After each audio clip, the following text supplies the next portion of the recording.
आरक्षणासाठी राज्य सरकारने हैदराबाद गॅझेट लागू करायचा निर्णय घेतलाय। मात्र मराठा समाजाला कुणबी जातीचं प्रमाणपत्र देण्याबाबत काढलेल्या जीआरवर मंत्री छगन भुजबळांनी आक्षेप घेतला आणि विरोध केलाय। भुजबळांनी आज पत्रकार परिषद घेत अनेक मुद्दे उपस्थित केले आणि त्यामुळे या निर्णयाविरुद्ध लवकरच उच्च न्यायालयात याचिका दाखल केली जाणार आहे। त्यामुळे दूरच्या शेकडो लोकांच्या शपथपत्राच्या आधारे जात निश्चित केले जाऊ शकते, हे धोकादायक आहे। हा जीआर कोणालाही सरसकट आरक्षण देत नाही। एवढं सगळं केल्यानंतर हैदराबाद येतच कुठून? राजकीय दृष्टीने जर एखादे काम करायचं असेल तर त्याला आपण थांबवू शकत नाही। जरांगे पाटलांच्या उपोषणावर तोडगा काढत राज्य सरकारने नवा जीआर काढला। त्यामुळे हैदराबाद गॅझेटमध्ये ज्यांच्या नोंदी सापडणार आहेत त्यांना कुणबी प्रमाणपत्र मिळण्याचा मार्ग मोकळा झालाय। दरम्यान या हैदराबाद गॅझेटियरच्या अंमलबजावणीची कार्यपद्धती कशी असणार याबाबत माहिती देण्यात आली आहे। तर दुसरीकडे हा जीआर रद्द करावा या मागणीसाठी छगन भुजबळांसह ओबीसी नेते हायकोर्टाचा दरवाजा ठोठावणार आहेत। कुणबी प्रमाणपत्रासाठी तालुकास्तरीय समितीकडे अर्ज करावा लागणार। भूधारक, भूमिहीन, शेतमजूर किंवा बटाईने शेती करत असलेल्या जमिनीचा मालकी पुरावा अर्जदाराला द्यावा लागणार।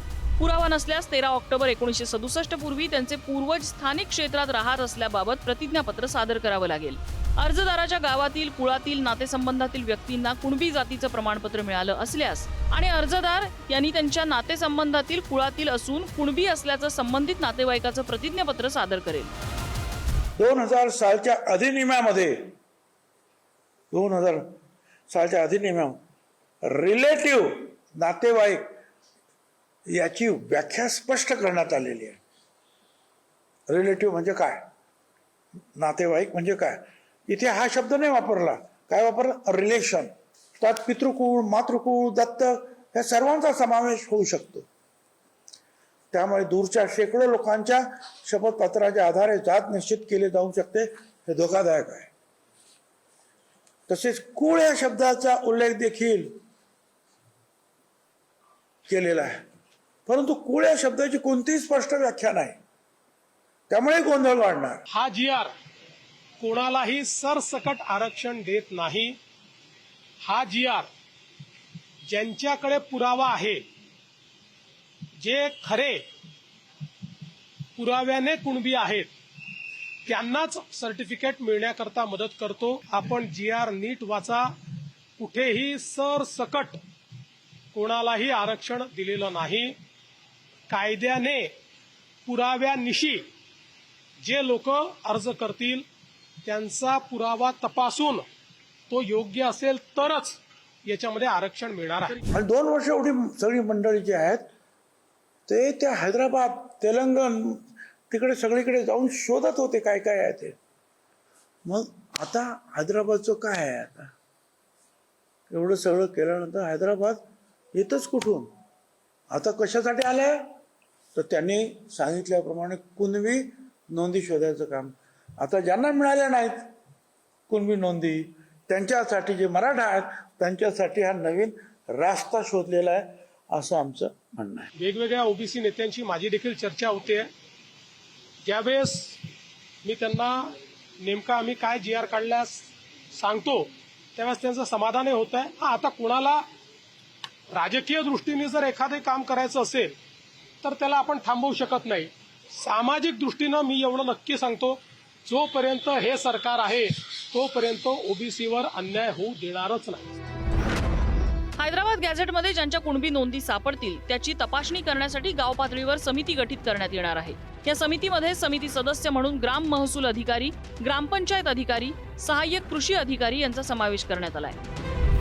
तालुकास्तरीय समिती अर्जाची छाननी करेल, त्यानंतर गाव पातळीवरील गठीत समितीला चौकशीसाठी पाठवेल। गाव पातळीवरील स्थानिक समिती अर्जदाराची गावातील वयस्कर व्यक्ती, ज्येष्ठ, पोलीस पाटील अशा नागरिकांसमक्ष चौकशी करेल। गाव पातळीवर समिती संबंधित अहवाल तालुकास्तरीय समितीकडे सादर करतील। गाव पातळीवर समितीने सादर केलेल्या चौकशी अहवालाचे तालुकास्तरीय समिती अवलोकन करेल। अर्जदाराच्या अर्जावर विहित कार्यपद्धतीने सक्षम प्राधिकारी यांच्या मार्फत योग्य ती कार्यवाही करण्यात येईल। केवळ शपथपत्राच्या आधारे जातीचा निर्णय घेणे हे भारतात कुठेही मान्य नाही। आरक्षणासारख्या संवैधानिक विषयावर अशा प्रक्रियेचा अवलंब करणे धोकादायक आहे आणि म्हणून त्या सगळ्याचा विचार करून 2/9/25 चा निर्णय जो आहे याच्यातली संदिग्धता दूर करावी किंवा मागे घ्यावा, अन्यथा राज्यामध्ये तणाव आणि अराजकता निर्माण होण्याची शक्यता आहे. हे पत्र आम्ही काल त्यांना दिलेलं आहे. आम्ही उपोषणाला बसलं की निघालेच, शेळीचं शेपूट निघाले आणि मागच आमच्या एवढं ते हालीत शेपूट. आम्ही तसं नाही वागणार. आम्ही मराठीत असाल, आम्ही लोकांच्या लेकराचं वाटलं नाही करत. तुम्ही करता वाटलं. मला तराला लावू नका. फडणवीस साहेब सांगतो मग नादी लागू नका, त्याचं ऐकू. झालंय मराठ्यांचं सरकारचं चांगलं तर हीच भूमिका शेवटपर्यंत फडणवीस साहेब तुम्ही टिकवा. त्यांचं ऐकून जर आमचा नरडीचा घोट घेतला तर सुट्टी नाही. मग मराठवाड्यातला सगळा मराठा हा कुणबी आहे आणि आम्हाला ते प्रमाणपत्र पाहिजे. जरांगे पाटलांच्या आंदोलनानंतर राज्य सरकारने हैदराबाद गॅझेटियर संदर्भात GR काढला. ओबीसी मंत्रिमंडळ उपसमितीच्या पहिल्याच बैठकीत त्याचे पडसाद उमटलेत. मराठा समाजाला बोगस सर्टिफिकेट दिलं जाऊ नये यासाठी श्वेतपत्रिका काढावी असं पंकजा मुंडे म्हणतायत. तर आम्हाला जशास तसं वागावं लागेल असा इशारा जरांगे पाटलांनी दिलाय. ओबीसी समाजाने मोठं मन दाखवून कुणबीच्या नोंदीच्या संदर्भामध्ये ज्या ऑलरेडी आहेत त्याच्याबद्दल आमचं कुठलंही मत नाही, पण कुठलेही अवैध दाखले दिले जाऊ नये, कुठल्याही प्रकारचे सरसगट दाखले दिले जाऊ नये आणि आतापर्यंत जे दाखले दिले आहेत त्याची श्वेतपत्रिका काढावी, त्या दाखल्यांच्या संदर्भामध्ये पडताळणी करावी, अशा प्रकारची ठाम भूमिका देखील आम्ही घेतलेली आहे. तर मराठ्यांना सावध होणं मग गरजेचं आहे आता.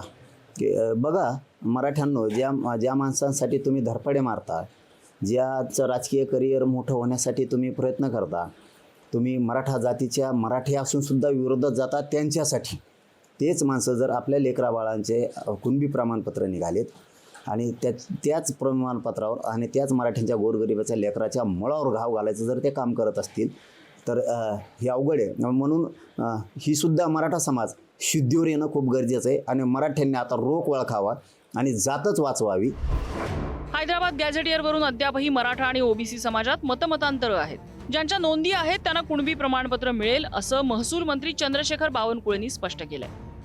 तर मराठवाड्यातील सर्व मराठा समाजाला कुणबी प्रमाणपत्र मिळेल असं जरांगे पाटील दावा करतायत. त्यामुळे प्रत्यक्षात या GRची कशी अंमलबजावणी होणार याकडे राज्याचं लक्ष लागलंय. ब्युरो रिपोर्ट, पुढारी न्यूज.